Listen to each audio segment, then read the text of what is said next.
ረሱሉ አለይሂ ሰላቱ ወሰላም አንዴ ከሰፈር ሲመለሱ ከሰሃቦቹ ጋር በጣም ሐሩር ፀሐይ ስለነበር ረፍት ለመውሰድ አንድ ዛፍ ስር ገደም ይላሉ። ሰሃባዎችም ተበታትነው ዛፍ ስላልነበረ ተራርቀው ተኝተዋል። ከእርሳቸው ጋር ሰው አልነበረም፣ ብቻቸውን ናቸው።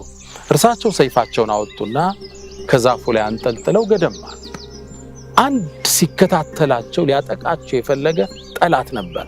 ኮቴያቸውን እየተከታተለ ከርቀት ደረሰ። ሲደርስ ተበታትነው ተኝተዋል ሰሃቦቹ። እርሳቸውም አንድ ጥላ ስር ገደም ብለዋል። ተጠጋ፣ ኮቴውን አጥፍቶ አሁንም ተጠጋ፣ እርምጃ ሊወስድ ነው። ተጠጋና ሰይፋቸውን አወረደው ዛፉ ላይ። ምን ሊከሰት? ሰይፉንም አወጣው።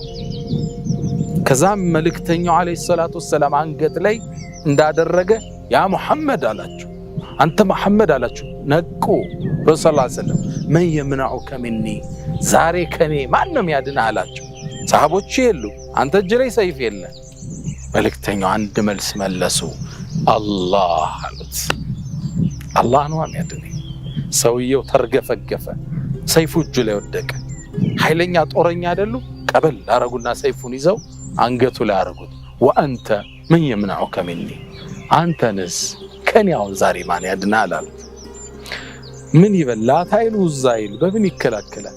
ያ ሙሐመድ ኩን ኸይረ አኺብ፣ እባክህን በጥሩ ሁኔታ ያዘኝ፣ አጥፍቻለሁ፣ ይቅርታህን እለምንሃለሁ አላቸው። መልእክተኛውንም ሰይፉ እንዳረጉ ነው። ተስለም ታምናለህ አሉት። አይ ማመን እንኳን አላምንም አለ። ታዲያስ አሉት። ምን ታረጋለህ? ከዚህ ወዲያ ላልጋደልህ በጠላተኝነት ላልዝህ ቃል እገባልሃለሁ። አንተንም ሊዋጉ ከሚመጡ ሰዎች ጋር አብሬ አልቆምም አላቸው። በእስልምና ማስገደድ የለም።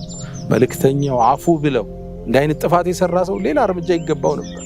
ነፃ አድርገው ሸኙት። አለይከ ሰላቱ ወሰላም